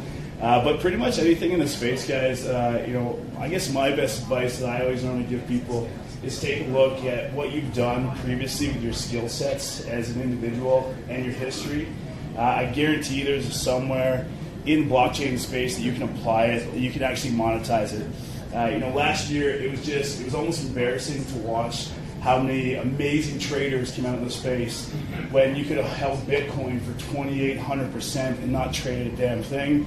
And everybody's like, I'm an amazing trader, and then all of a sudden, where are they today? When I sit here today, I see some people, and in the space, it dwindles off. I really take a look at yourself. Look at the skill sets that you have, and you'll apply it somewhere in the space. I love what they're doing with real estate. That's what their thing is. They're just trying to look for a way. They have strength in there, to get that into place. Everybody in this room can do the same thing. So that's kind of all I got. But I don't know where Jan is. But if you guys got questions about crypto or space or mining, Do you have a coin? We have a coin? No, we mine just strictly. Yeah, we do proof of work. Yeah. We've gotten into hosting some masternodes as well, but we pretty much focus on just mining, converting energy to crypto and selling. That's it. Can you name the bank you're partnering with? I can't. I wish I could. I would take a real good stab in the dark, bet you everyone's going to figure it out. Yeah. But unfortunately, I can't right now. We've been partners with them for, I don't even know now, about a year, I guess, by the time we're going through this process. But pretty cool news. Hopefully, I'm hoping we can make the announcement at Jan's meetup here on October 15th, which will be like just floor-boggling for what's going to happen there. But yeah. Yes? So how's the response been from companies that you're educating and working with in Alberta? How's that process? Oh, painful. Yeah, education-wise? Alberta's had an interesting time right now. If we look at what's happened over the last 4 years, everybody just has that simple mindset, blinders on. So when we come into that room with kind of our saying of what we're willing to do and create jobs, even as much and as hard as the economy's kind of been over the last 4 years, there's still hesitancy of it. And it's like, we probably go through about a 6-month process per client. And it's more painful over the summer because oil and gas, everybody's on a vacation. But it's just 6 months to go, okay, we think we'll talk to you.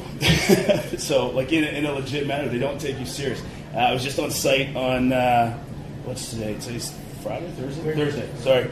So Tuesday, I did a site tour of a gas plant up north and just kind of walking through of how we could take their energy and do it. And they're still just like unbelievable that this can happen. And we're doing it. We've taken them to a facility. We've introduced them to all facets, but it's just still that misbelief. It's such a mind shift. Yeah. Good question, though. Yep. Tell us your mantra about delivering energy without using transportation. What was that again? Yeah. So our biggest thing, that we do with oil energy companies, producers, is exactly it. We're explaining to energy producers today that we can get their commodity to an international market without the restriction of pipelines or without the restriction or installation of transmission lines. And it's that simple, but it's just still so disbelieved. It's crazy, but it can happen. There's companies doing it. There's a few. There's another. Tidewater's probably the biggest one in the space right now with WCSG. What's John's company now? Is that WCSG? Yeah, World Mining. So they've been doing it for about a year, and they're doing it on a pretty large scale, which is pretty cool. And there's a lot of junior companies are looking at it. There is companies coming from China even just to buy gas plants, buy shut down SAG-D projects up north. It's happening in Alberta on a large scale. It's pretty cool. Yeah. And I hear people even on my LinkedIn, they call me and they tell me they have 50 megawatts of this and all this, and they have this hydropower by the river in Winnipeg. Tell me about all these calls I keep getting. And Corey got this one. This guy had how many locations in Alberta set up, and he couldn't all get over U.S. and Canada up to 750 megawatts. We get these shit talkers on LinkedIn all the time hustling us about all this fake ass mining stuff, dude. And I don't even bore you with the text messages because I want to ask you. I want to ask you, but I know you'll let me back go, Jan, that guy's an idiot. You know, he's lying, or he's full of shit, or just whatever, right? Because I know. Yeah, What's going on out there? Why are all these people just lying? I don't know if it's a lie. I would say, if anything, it's a bit of a misunderstanding of just energy in general and energy markets. There's definitely a lot more intelligent people than I out there.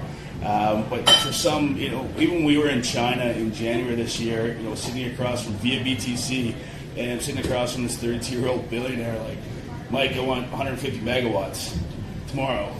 Sorry, man, this isn't China. Like, this is Canada. We have regulations and we can't steal power.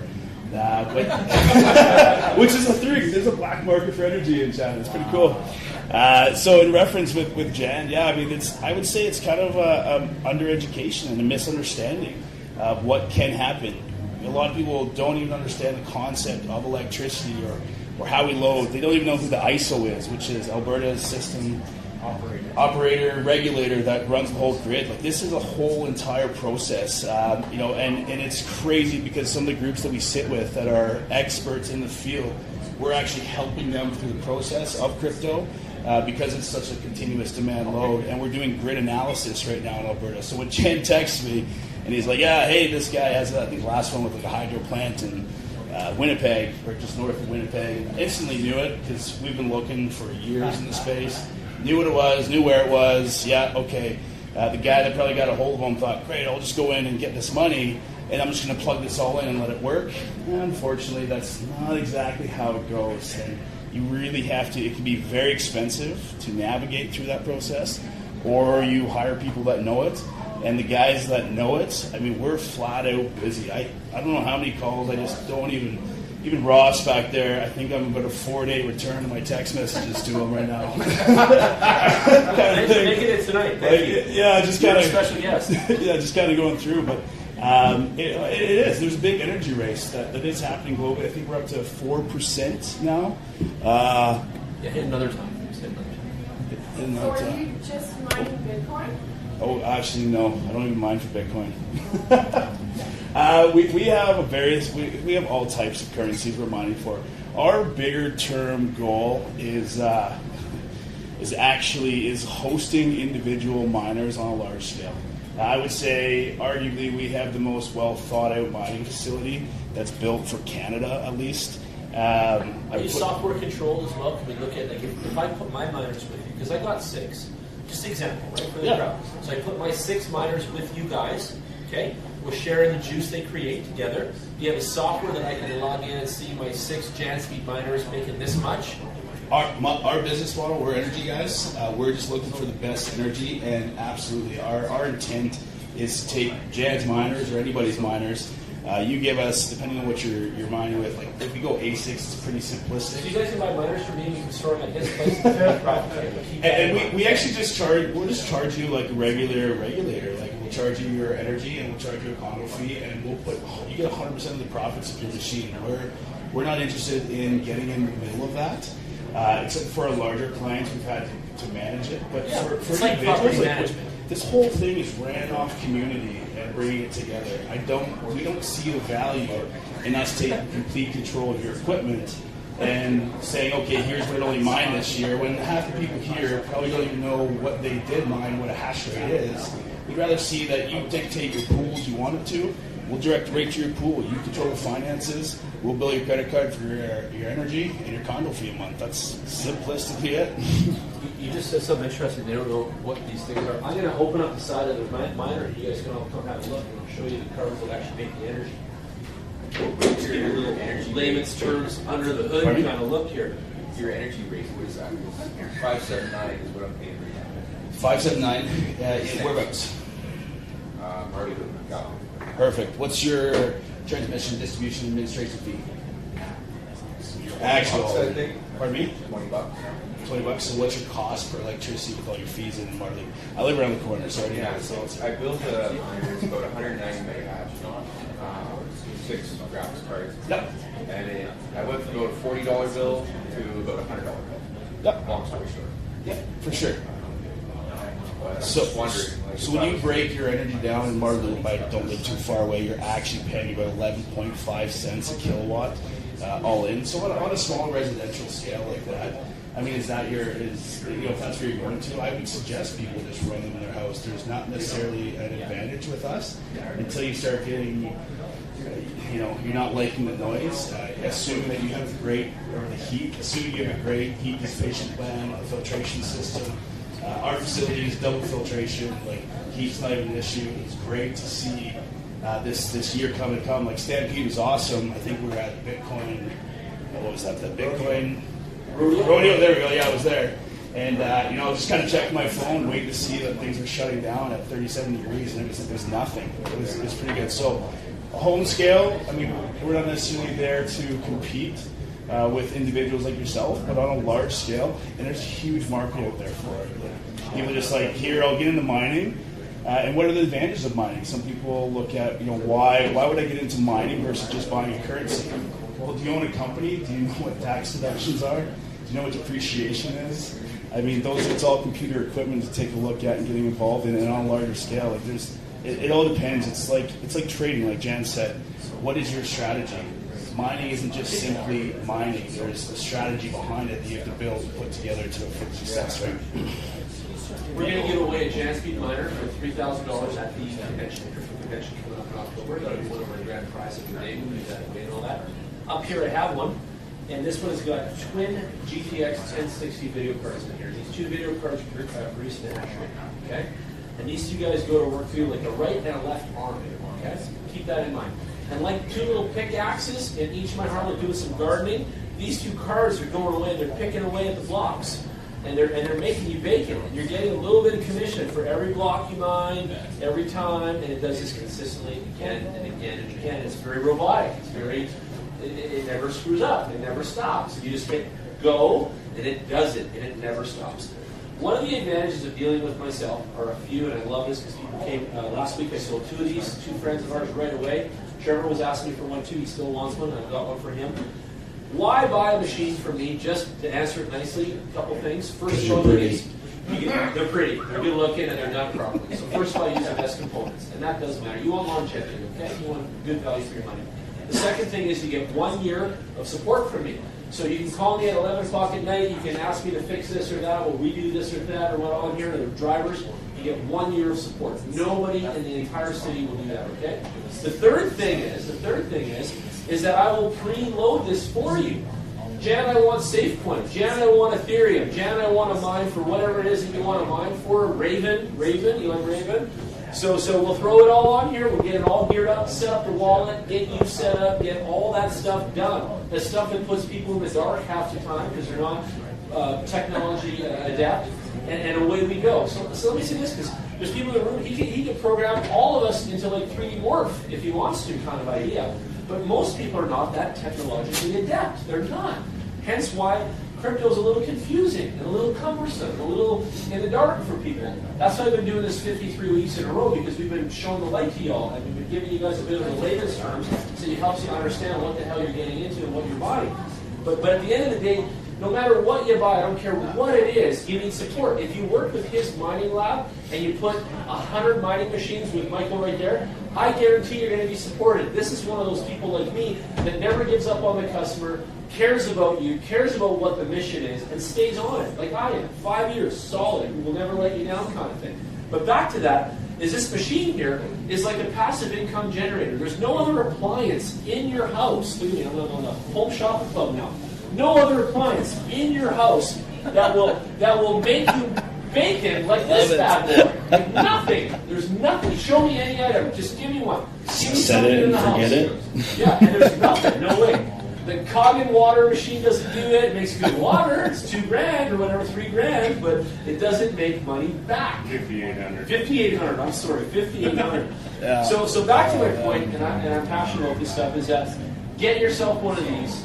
Tell me what you want on it. I'll set it up for you perfectly. Enjoy it. Own it. Be part of the. Well, this one I can do for $2,500 right here. Yeah, $2,500. It's $3,000 regular value for all members. $2,500, and that comes fully loaded. Everything you want on there and support the whole nine. So keep that in mind. Part of my price does include the support aspect because it's a full year of that. You'll need it. You'll need it. You'll need the support. You'll want to know more things. You want to change your wallet to something else. Trevor emails me. I try to get back to him.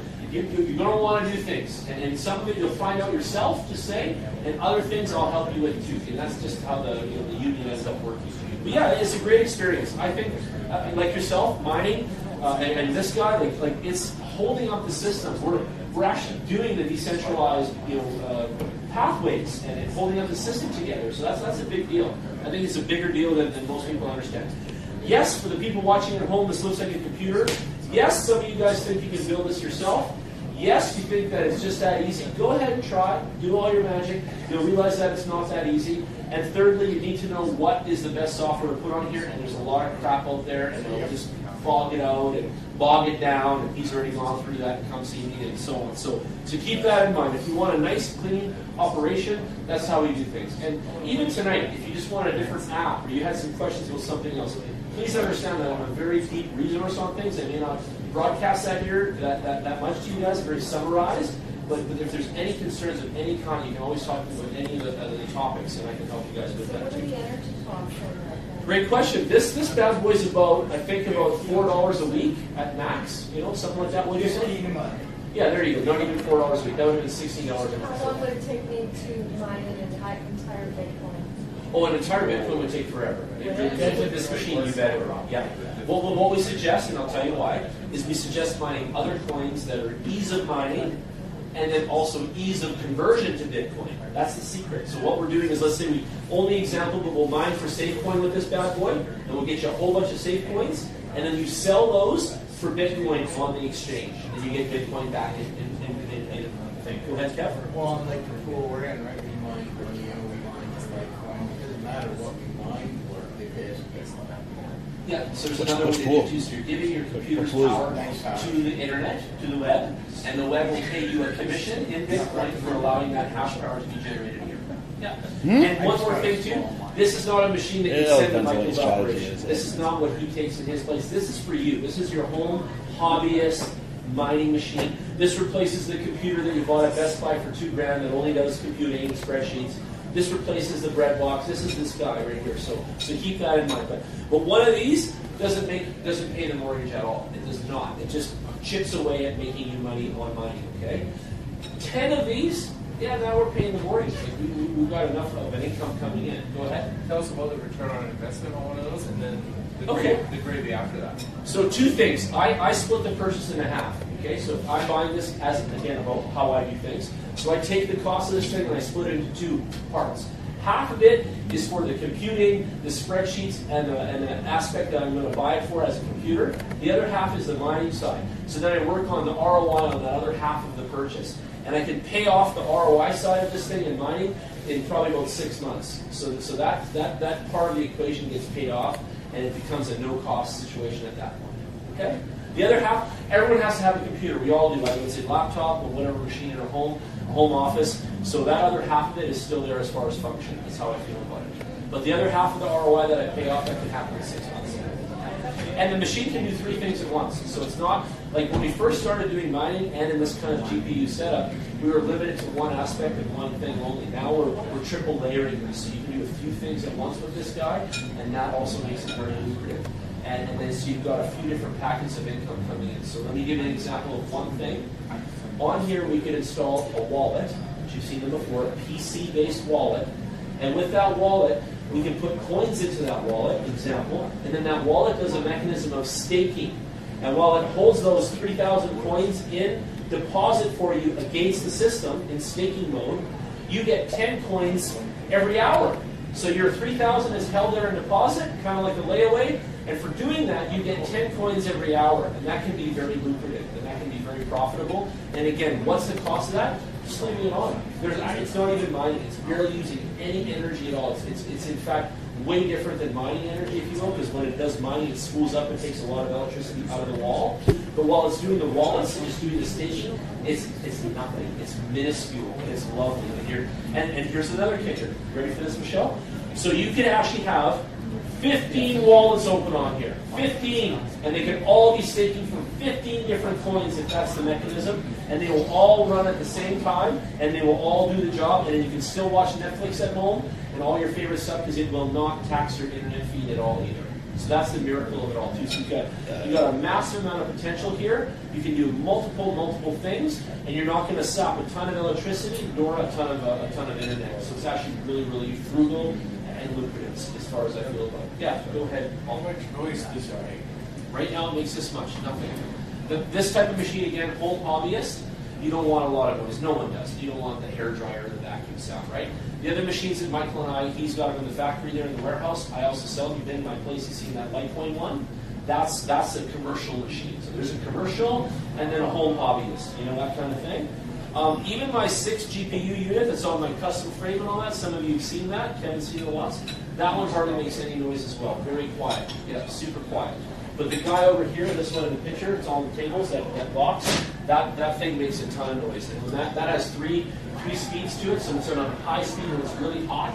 It's incredibly noisy, but it's really bad. Yeah, so welcome to the noise zone. Any other questions? Come on, there's got to be some questions. What are you thinking? Anybody? Did you sell the machines right from your site? Well, he sells volumes of machines. He wants to sell you, like, you know, like, let's be honest, 50. Yeah, he wants to sell you 50 S9s, and I want to sell them to you too. Trust me, I do. Come on in, guys. Welcome. Hey, look who's here. So at the same time, I want to too, right? Of course. Yeah, but we're doing that. Like he will hook you up. He'll hook up the factory. You guys can sell it underneath his office there and stuff like that, like property management machines. So let's just say that. Let's say right now S9s are about $1,000 a piece. Let's say you wanted to get 10, and you're going to spend $10,000. He would do that deal for you. He could sell you 10 machines, put them under property management, have them running in their facility, have a profit potential coming your way, and have all that, you know, ball of wax all done. No problem. That's for sure. That's a facilitation that no OMX can do. Well, that's pretty nice for the person. It's perfect for the investor. In their house or even the business, right? Absolutely. Yeah. Good deal. Good for you, man. Welcome back to Calton. So yeah, thank you. Are you running Windows on there? I am, so yeah, Windows 10 is running on that beast. Yeah. And this computer itself, too, I'll tell you something else. We could run more cards off it. So I'll show you. In here, we have a bunch of PCI ports that are still down there that we're not using. And we could run risers off it. There's a little USB dongle that goes on that socket. And then a USB cord comes out, and then there's a plate, and we can plug another video card into that plate. So this can go from being pretty and nice to being gangly and things hanging out of it as well. But you could even have more things juicing off that mother. It's not an issue for that. The chip and the motherboard and everything in here is like ready to rock and roll, right? But again, this is just a home hobbyist unit. You guys get that, right? This is just for home use. And in a commercial situation, it's a whole other animal. It's a whole other machine. We just got some Janspeed boards in. They're an 8 GPU board, and they have a chipset already built in from Intel. And basically, what you can do with them is you can just plug the cards straight directly into them, and you don't need any riser plates or anything. So in this scenario, in the box, the way we have it, we only really have room for 2 cards. So we could be picky about whatever cards we want, but other than that, we only have room for 2. My new boards have 8 slots, all hard powered. You just right into the slot on each one. Chipsets in them, ready to rock and roll. Really nice boards, really nice. And I just got one, and I've got 8 cards running right now, so I'm running a beta test on it. It's going good. It does, doesn't it? Yeah. So mining has not been that profitable overall right now. It's not been, but we're still doing it, and we're still participating because as the economy of Bitcoin goes up, so does the economy of mining. So it's just one of those things where you're involved.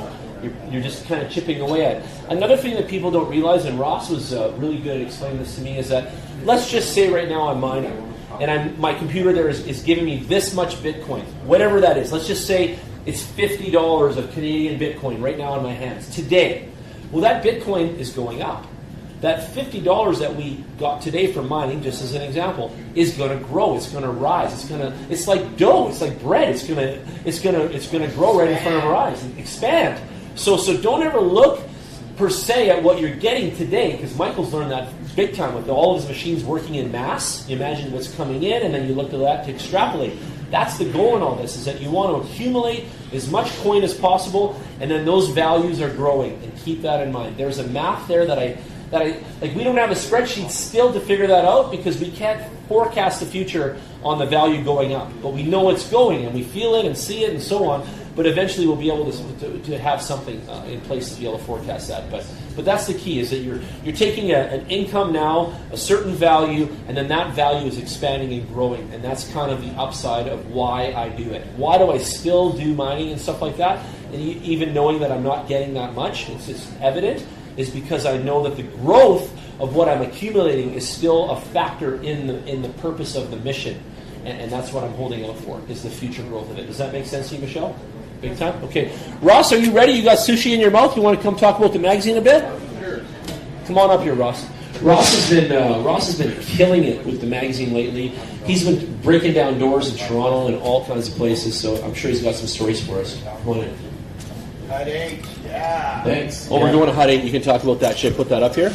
Well, leave that first. Okay. This was an article we did recently about Michael and Novamax. It's a really good read, which kind of breaks down exactly what they're doing, their facility, what they're doing for Alberta. The really interesting thing is what they're capable of doing that other companies really aren't capable of doing.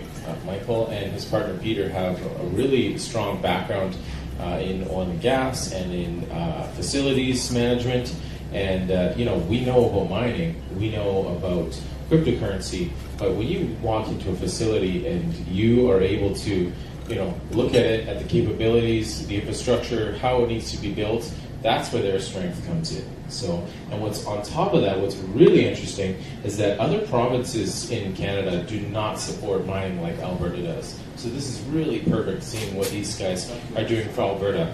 There's other large mining companies that want to set up in Ontario, Quebec, and those provinces, they just say, no, we're not even going to offer you the power, don't even think about this province, and they leave. And so, the growth that we see in Alberta from these aspects in mining is fantastic. Next Friday, after next week's meetup, we're headed straight down to Medicine Hat to see we have a mining facility tour with Hut 8 in Medicine Hat, which is fantastic. It's 100 million. Has anyone heard of Hut 8 so far? They have a TSX symbol. You can invest in them in the typical stock exchange market, right? They're touting us Canada's largest miner. So we're having breakfast with the CEO. Ross downplays it, but it's going to be a good day. It's going to be a great day.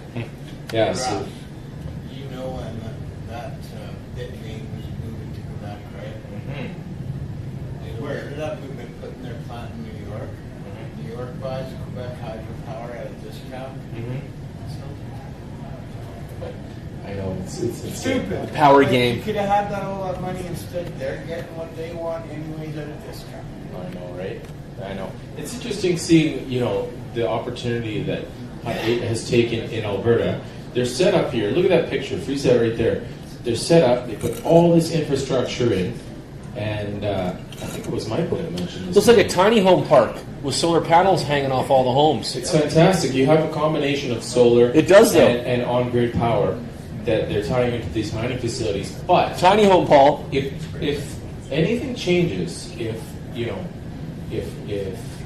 the rate of the power that they're getting changes, or if there's any reason for them to not be in Alberta, these facilities built out of sea cans, they can cut the cord and leave. But I don't think that's going to happen anytime soon, because they've done their homework, they've set these facilities up. So there's one in Medicine Hat, there's one in Drumheller. It's really interesting to see what's happening here. So we're going there next Saturday. Corey's going to be, or next Friday. We're leaving here after the meetup next Thursday, and we're driving straight to Medicine Hat. We've got a hotel and all that. We'll be filming first thing in the morning. We're going to Facebook Live from there. We're going to tour the facility, and most of you guys are all on my network and feed and stuff like that. Stay tuned, because we're going to go in with the phones, the video, live, and show you what we haven't seen yet, kind of thing. None of us have been there, so we're going to be the eyes on the street for y'all, and we're going to show you guys some really cool stuff. Okay, keep that in mind. Ross also has a wicked article called "Mining for Bitcoin" on the Crypto Culture magazine. And can I ask everyone here tonight to do us a big, solid favor and sign up for our newsletter here on the magazine? Just put in your name and your email. We don't spam you. At most, it's once a week, and we just remind you of the stuff that's going on, who our special guests are. Just really neat, little soft, quick things. Okay, nothing heavy. So keep in the loop with us, and then you'll be able to know when we release a video or whatever else that we're doing, okay? And we're also coming out with a paper magazine that we'll start having here every Thursday going forward, and we're going to generate a paper magazine every quarter of the year, and then we're going to do our convention every quarter of the year. So they will coincide with each other. We'll have convention, new paper print magazine, and then again, you get the drill, right? We'll have a schedule like that. So it's all starting now, and we're starting to take off for this next convention. So it's going to be exciting. Video and podcasts, are we going to do some other killer interviews? Is that coming up? Yeah, we have more. We're definitely trying to add more to our video and our podcasts. We just did one, as mentioned, with the hip property based out of the UK. So we'll post that very soon. You can look at that review, which is great because they break down the concepts behind what they're doing, you know, the speed bumps they're trying to get over to bring that to market. So that's pretty interesting. With the magazine, we're trying to get to print at the end of the month here, so we can have that ready before our convention next month. Something you want to bring up there? Yeah, we got another special guest right away. So you ready? Yep. Call him up right there. Francis, pull up. Yeah, Francis, get up here. Come on. So, Ross, we've got another special guest. Give him the mic there. Thanks for coming. There you go. So, this guy owns the website that we've been using for a long time. I'm going to show you our website real quick. And if you just scroll down here, his website is right here on there, and we've been a fan of it. Now, I want to say something to you real quick. Sure. The aspect of consistently changing the affiliate code is shitty for us, because when that's on the website there, unless you had something like 10 affiliates and then it runs out or whatever. We have a new system that we set up. So the idea for the affiliate code was we didn't want people to spam them on the web. Correct. The idea was that you would like kind of meet someone, and our initial idea was you would kind of be like you would vouch for someone in the system. So you would get the give them the referral. So now what we're going to do, and it might actually be live, I'm not sure, definitely going to be live on Tuesday, is just a public referral code, which gets you... That's what we want. Yeah. So I'm going to change that on our website after that. Yeah. So the public referral code is going to be a bit different. You're going to get just a flat $10 for every sign up. Yeah. And then if you want to get like a percentage, then the idea is like you'll have someone set it up personally, and then you'll give them the code in person. Okay, and cool. You'll get 10 codes. Yeah. So we can set people up here even personally on a Thursday night, then we Yeah. can get into that scenario. Yeah, so if you leave it on the website, you'll just get like $10 because you're not doing a lot of effort for that. But if you help someone in person and you give them that referral code, you'll get anywhere between 0.15 to 0.2% of the raw trade. Okay, so he's created an affiliate system. He's created a way for us to profit with each other as a community, and he's also created a way to in and out on Bitcoin, pay bills, and things like that. So that's the magic of the website and the software that he's created. Oh, and by the way, we're releasing a new app, which is it's the same functionalities broadly. Come on over here because you're not on the camera. It's totally different. So I got you. Yeah. I got you. I'll hold you up. So we're going to be releasing a new app. So this is like kind of like you heard it here first. Kind of thing over the next inside hearing, not trading, but hearing. Insider hearing. So a few things are going to be different. I think the main thing that's going to be different is we're going to have the instant e-transfer payout. So you're going to be able to pay anybody with e-transfers, which we didn't have before. It was only direct deposits. So cool. The actual functionalities are going to be pretty similar. I mean, we've raised our rates a little bit, so our rates our prices are pretty much exactly the same as Bitvo at this point. So it's basically the XBT ticker price just made in Canadian dollars, so it's pretty much spot at this point. Can you support us on an ongoing basis rather than Bitvo, because we've asked them for sponsorship and things like that? You don't have to answer this today, but consider that, because listen, we would like to be the guys setting people up, putting them in the system, and growing it, right? Well, and we'd rather do it for someone like yourself. Well, since I came, giant corporate corruption, right? Yeah. Well, since I came to Calgary last time at the rodeo, I definitely love Calgary, and I plan to be coming here a lot more. Good. Hanging out with the crew here. Good. And, as you said, Quebec is not just unfriendly to mining; they're just unfriendly to business in general. I've always found it hard to do business there. And just after like one day of meeting people here, it's like straight to business. If people want to make money, people want to do business, people want to build stuff. So yeah, we Bills loves Quebec. Bills love Calgary. Bills started in Quebec. Bills loves Calgary, and I think you're gonna be seeing a lot more of us in the near future. Cool. Yeah. And do you want to tell us anything about how you started in Bitcoin, when you got your first one? We did that all night with everybody, so you missed that part.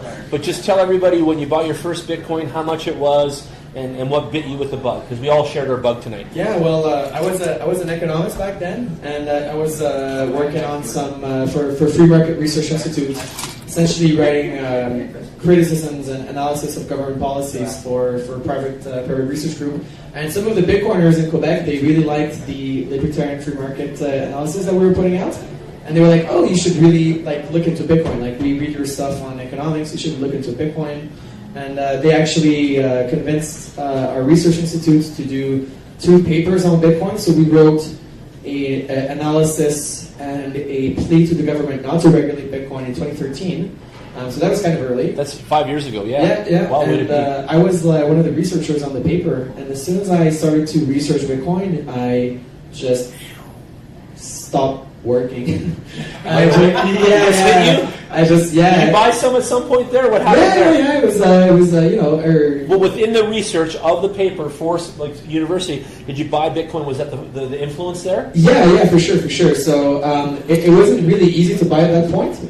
I was researching it, and I was like, I was going to buy it, and then it was early. It was like low, like $50-$60, and I was going to buy it, and I was kind of always put it off. I was like, oh, I'll buy it someday. I'll buy it soon. I don't know. And then fear of missing out. Yeah, but then it just started going up to like the 200, the 300, and then the big boom. So I got into Bitcoin on the way up, in the first pump. In the hundies. Yeah. But really, like, I quit my job and started to work at the Bitcoin embassy, like pretty much at $1,000. So for the next 2 years, I just had the whole bear market as soon as I got into Bitcoin, and that was rough. That sucked. But I stayed. I was there for other reasons, and then I just kept averaging down and What is the down. Bitcoin Embassy? What is that? Oh, the Bitcoin Embassy. Well, it's just recently been closed since last year. But the Bitcoin Embassy was the world's first Bitcoin hub. It was an actual 4-story building downtown Montreal, and it was founded by a bunch of early Bitcoin miners. Really, one of them was a real estate investor, and he had this big building that was empty. He was like, "Just take it over." So we built a co-working space. We had an exchange on the first floor. Sounds like us now, but we want that. Yeah. Same idea now. We want that. Yeah, I do want that right in Calgary, to be honest. So I've been looking at these giant warehouses in Ogden and stuff like that. You should definitely do that, because there's. I want to. I'm still going to. I'm going to make a warehouse full of everything crypto. You should. I'm going to knock people's socks off. People don't. You can't hang understand. I'm going to hang a Lamborghini. Well, like a disco ball right in the fucking middle of the thing. You should sell the Lamborghinis for Bitcoin. No, but really, I'm going to keep one. I'm just going to keep one to show it off for all the egos out there. Yeah, definitely. But yeah, you should definitely do that. And there's nothing better than to actually meet the Bitcoin users, because a lot of people that build apps. They build apps from Silicon Valley. They build apps from New York. They have no idea what the fuck they're doing. I know. They're just. I'm with you on this. They're posers. They're posers. So it's when you meet people that are actually using Bitcoin, you really understand why people use Bitcoin, and you can really get the product market fit. And all the people that were in Canada since the beginning, kind of building these apps that talks to the actual Bitcoin users. They embedded some really good values in their applications and software. And the only way to really build, good products is to hang out with the customers and get their feedback. So we're customers, and we love your software so far. Just saying. So when we first got onto it, we already liked the idea. And then we saw you develop it, and the pay out of your account thing. Like, you just never stopped. You kept on incrementally growing. It's always been self-funded. I mean, the whole idea of Bills was funded from. It started out with local Bitcoin trading. It started out with Bitcoin ATMs. And we just, traded, and whenever we get profits, we reinvested in the company. It has such growth potential still ahead of it. Yeah, and we're right at the point where we've been kind of iterating. There's like a really good quote by Reid Hoffman, the inventor of LinkedIn, which says, you can't scale unless you're unscalable first. So a lot of the companies that get like massive VC funding, they just scale really fast, and they just ossify. Like they fossilize, like Bitcoin. Like Coinbase and BitPay. Look at BitPay; they got loads of money and they never evolved. So we went a different route where we just say, you know what, we're going to start small, start grassroots, and just fund ourselves and iterate with the system. And after Bills has been around for 5 years, so after 5 years, we're at the point where we're like, okay, so I think we got a pretty good idea of where we're going to go. We never accepted any altcoins. We stuck true to the Bitcoin maximalist vision, the cypherpunk vision. And now that this vision has kind of proven to be the one that's winning, we're like, all right, so let's kind of close the feature set and just scale the user base, and that's what we're going to do this year. Yes. I love user base. Thank you for coming. So he's on here. Francis Poulat. Thank you. French. I have a hard time saying it, but that's it. Poulat. Satoshi Portal. I'm going to give the mic over to Ross real quick because he's still going to tell us his story of how he got Bitcoin and bit by the bug. So you missed that part. One quick. Come back to Ross. Okay. You sit there. Come up here. I got years ago. In 2014. Tell us your story, your mining, all that. Tell us all the stuff you're doing. I obviously learned about Bitcoin and that sort of thing, and I learned about Ripple back in 2014. And I ran some software on my computer called World Community Grid, and it's still up, but the program that I was on is ended. And what I did was I lent my computer processing power to basically taking raw data from cancer research and other scientific research. Was that like SETI? SETI? Did you ever hear of that website? Because we're giving the computer power to extraterrestrial tracking. That's right. Remember that SETI That's Foundation? right. It's kind of like that. And so they partnered with World Community Grid, partnered with Ripple, and they would take this raw data, put it into more usable sources for data, like pie charts and graphs, that sort of thing, and send it back to the scientists so they could use it, so they didn't just see a page full of numbers. And then they would pay you in Ripple. And I would get paid, and it was worth nothing. It was worth like 1,000th of a penny at the time. It was worth nothing. And I ran this software for about 9 months and was paid in Ripple. And then I just sat on it for like, I don't know, 2 years. And then as Ripple started increasing, then I decided, okay, I started trading. And then last year, in 2017, I came to a meetup. I met with Jan. I started day trading. I started learning more. I bought a miner last year, and it just kind of went from there. Went to the next stage, went to the next step. Kind of as a lot of people did, you know. We all took the scenic route to learning, right? Yeah, like how many nights have you been up till 2 a.m., right? Every night. And you're learning. And then back in January, everyone was talking, saying, you know, we need to streamline this, we need to help educate people, and nobody was doing it. So, you know, working with Jen and working with other people in the group, Kevin and other people, I decided that we would start the magazine, we would start it online, and now 9 months later we're just getting to the point now where we'll have our first print edition and digital editions online. So, you know, we're trying to engage people, trying to give them a shortcut to learning so they don't have to stay up till 2 in the morning.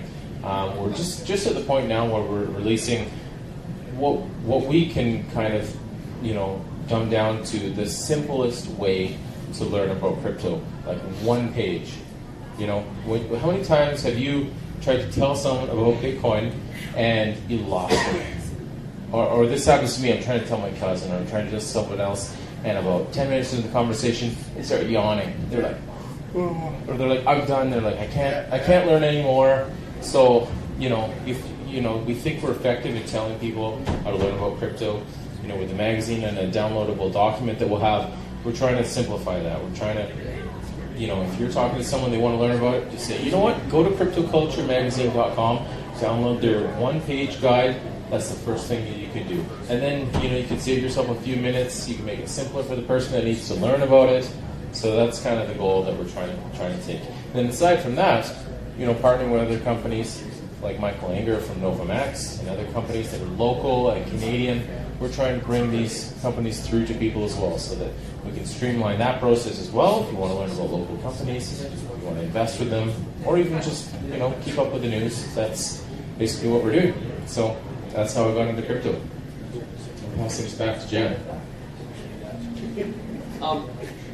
Dave's here, and I just want to ask him real quick, what was the first Bitcoin that you bought? How much was it again? $1, I guess. Oh, there you go.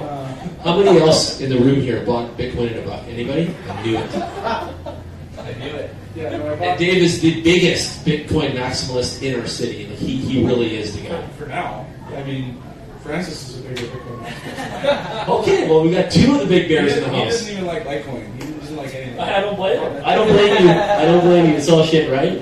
They're all shit. So Dave bought it $1, and what's the most your Bitcoin's ever been worth?